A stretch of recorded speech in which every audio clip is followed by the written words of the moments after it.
stopped typing for a second. Richard froze. Harrington. As in the Harrington Steel dynasty, the family that basically built the railroads in the West. But that was impossible. The Harringtons were old money royalty. Isabella drove a 10-year-old Honda Civic. She clipped coupons. Archibald Harrington was estranged from his family. Arthur explained to the room, though his eyes were locked on Richard. He wanted a simple life. He died when Isabella was young, leaving everything in a trust that activates only upon marriage to ensure his daughter was provided for. Arthur held up the paper. This is the bank record for Vanguard Holdings. The angel investor who gave you the $5 million to start your company, Richard, was your wife. Richard felt the blood drain from his face. The room seemed to tilt. That's a lie, Richard stammered, standing up. She didn't have money. She asked me for an allowance for groceries. Because she is humble. Arthur roared, his voice suddenly filling the room like thunder. And because she loved you. She instructed the trust to invest in you anonymously, because she didn't want you to feel overshadowed. She wanted you to feel like a man. She wanted to build a life with you, not by you. Arthur slammed the paper down on the defense table.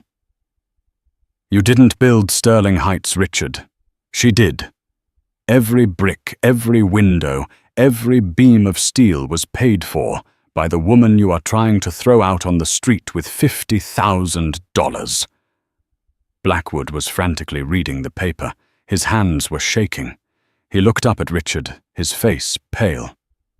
Richard, is this true? Did you ever vet the source of the funding? I didn't know, Richard whispered. Ignorance is not a defense, Arthur shouted. Now let's look at that prenup again. Clause 4. Section B. If it is determined that one party provided the initial capital for the primary business assets, the prenuptial agreement is void, and assets are subject to a 50-50 split. Arthur leaned in close to Richard. You put that clause in there, Richard. Remember, you were so paranoid that she might try to claim credit for your work that you wanted to protect your original investment. You thought you were protecting your savings. Instead, you just handed her the keys to the kingdom. Richard slumped back into his chair. 50-50. He was going to lose half of everything. $150 million. Gone. He looked at Isabella. She finally turned her head. She looked him right in the eye. She didn't look sad anymore. She looked powerful. Well, Judge Lawrence said, a strange smile on his face. This changes the landscape considerably. Mr. Blackwood, do you need a recess? Yes, Your Honor. Blackwood practically screamed. No, Your Honor, Arthur interrupted calmly. We don't need a recess, because we aren't asking for 50%. Arthur walked back to his table and pulled out a second document. This one was thicker, bound in red tape. You see, Judge, if Richard had just been an arrogant fool, we would settle for half. But Richard hasn't just been building buildings. He's been hiding things, dark things. And since the prenup is now void, everything is discoverable. Arthur dropped the red folder in front of the judge. We aren't here for half, Richard, Arthur said, turning back to the terrified husband. We're here for it all. The silence in the courtroom wasn't just quiet. It was heavy. It pressed down on Richard Sterling's chest like a slab of concrete. Judge Lawrence stared at the red folder Arthur Whitmore had dropped on his bench. The judge didn't open it immediately. He looked at Richard, then at Garrison Blackwood. The look was one of profound disappointment, the kind a father gives a son who has not just broken a rule, but broken the family's honor. Mr. Blackwood, Judge Lawrence said, his voice dangerously low. Your client is currently standing in a pile of rubble. The prenuptial agreement is void. We have established that Mrs. Sterling is the primary investor of Sterling Heights. Now Mr. Whitmore is alleging dark things. Do you want to tell me what is in this folder before I open it?" Garrison Blackwood was wiping his forehead with a handkerchief. He was a shark, yes, but sharks only hunt when there is blood in the water. Right now, the blood was his own. He leaned toward Richard. "Richard," Blackwood hissed, covering his microphone. "What did you do if there is criminal liability here? I cannot represent you. I will not lose my license for you." "It's nothing," Richard whispered back, though his voice cracked. "Just some creative accounting. Everyone does it. It's business." "Creative accounting," Arthur Whitmore repeated from across the aisle. His hearing was impossibly sharp for a man his age. "Is that what we are calling Project Chimera these days?" Richard flinched as if he'd been slapped. Chimera. How did he know that name? That file was encrypted on a server in the Cayman Islands. It was accessible only by fingerprint scan. Arthur turned to the gallery, addressing them like a jury. For those unfamiliar with Greek mythology, a chimera is a monster, a beast made of disparate parts. In the construction world, however, Project Chimera was the internal code name for the Sterling Plaza, the crown jewel of Seattle's downtown district, a 50-story luxury apartment complex. Arthur walked back to his table and picked up a piece of jagged, rusted metal. It looked out of place in the pristine courtroom. "This," Arthur said, holding up the metal, "is a bolt.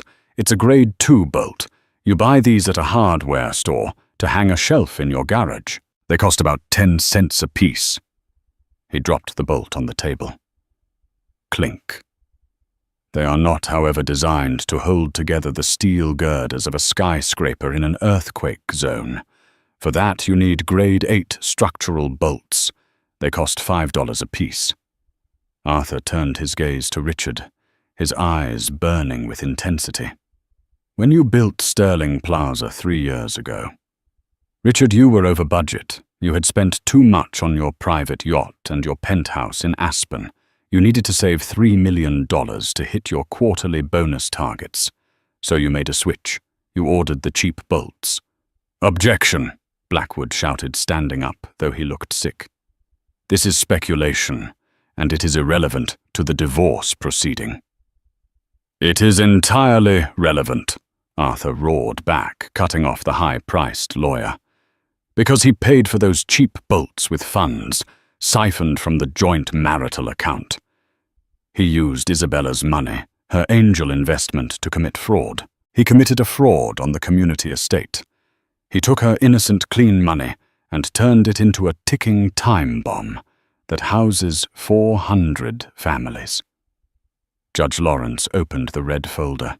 He flipped through the pages. His face grew paler with every page turn. "These are invoices," the judge muttered. "Falsified invoices. One set for the city inspectors, showing grade 8 bolts, and another set for the supplier, showing grade 2. The judge looked up. His eyes were hard as flint.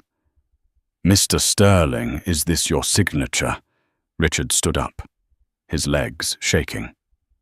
"Your Honor, I delegated those decisions. I have project managers. I can't know every nut and bolt. Don't you dare." Isabella spoke. It was the first time she had spoken directly to him in months. Her voice wasn't loud, but it cut through Richard's excuses like a knife. She stood up slowly. She looked regal despite her simple dress. "Don't you dare blame the project managers, Richard," she said. "I remember that summer. You were stressed. You were drinking heavily. I asked you what was wrong. You told me you had to make a hard choice to save the company. You told me you were a genius for finding efficiencies. You bought a Ferrari the next week. You bought it with the money you saved by endangering people's lives." Isabella turned to the judge. "Your Honor, I didn't know. I trusted him. I thought his genius was in design, not deception. If I had known my father's legacy was being used to build a death trap—" Her voice broke just for a second before she steeled herself. "I want it all, not to keep it, but because I am the only one who will tear that building down before it kills someone." Richard felt the walls closing in. This was a nightmare. He was supposed to be the hero, the tycoon. "This is ridiculous," Richard blustered, trying to regain control. "The building is standing. It's been standing for 3 years. It passed inspection." Arthur Whitmore smiled grimly. "It passed inspection, Richard, because the inspector was on your payroll. Or he was." Arthur turned toward the courtroom doors. "You see, Richard, you thought you were thorough. You paid off the inspector. You fired the foreman who raised concerns. You thought money could bury the truth. But money runs out. Guilt lasts forever." Arthur nodded to the bailiff. "Your Honor, with your permission, I would like to call a surprise witness, a man Mr. Sterling believes is currently living in Mexico, enjoying an early retirement." Richard's heart stopped. No, it couldn't be. He had paid him $200,000 to disappear. He had signed the NDA. The plaintiff calls Lucas Bennett to the stand. The doors opened, and a man walked in. He did not look like he was enjoying a retirement in Mexico. Lucas Bennett looked 10 years older than the last time Richard had seen him. He was thin, his face gaunt, his skin pale. He wore a cheap flannel shirt and work boots that were covered in dust. He walked with a slight limp, but his eyes were alive. They were burning with a mixture of fear and rage. Richard gripped the edge of the table so hard, his knuckles turned white. Lucas Bennett was the site foreman for Sterling Plaza. He was the one who had found out about the bolts. Richard had fired him, threatened to blacklist him from every construction site in the state, and then paid him hush money to leave the country. Lucas took the stand. He swore to tell the truth. He sat down, his hands trembling slightly as he clasped them in his lap. "Mr. Bennett," Arthur said, gently approaching the witness stand. "Thank you for coming. I know this is difficult for you." "I had to come," Lucas said, his voice raspy. He looked at Isabella. "I couldn't let her lose, not after I saw what he did to her." "Let's go back to June of 2022, Arthur said. "You were the lead foreman on the Sterling Plaza project. What happened regarding the structural steel shipment?" Lucas took a deep breath. "The shipment arrived late. We were behind schedule. I went to check the manifest. The boxes, they were marked wrong. The serial numbers didn't match the specs. I opened one up. I tested the torque rating myself. They were junk. Cheap imports." "And what did you do?" "I went to Mr. Sterling," Lucas said, pointing a calloused finger at Richard. "I went to his office. I told him we had to halt construction. I told him we had to send the shipment back." "And what was Mr. Sterling's response?" Lucas looked down at his hands. "He told me that I didn't understand finance. He told me that sending them back would bankrupted the company. He said the concrete would hold the load, and the bolts were just jewelry." A murmur of shock went through the courtroom. "I told him I wouldn't sign off on it," Lucas continued.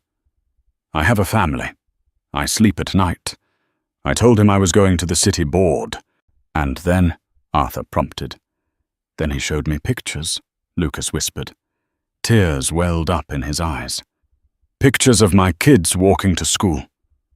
Pictures of my wife at her job." The courtroom gasped. Judge Lawrence looked like he was about to jump over the bench and strangle Richard himself. He told me that accidents happen on construction sites,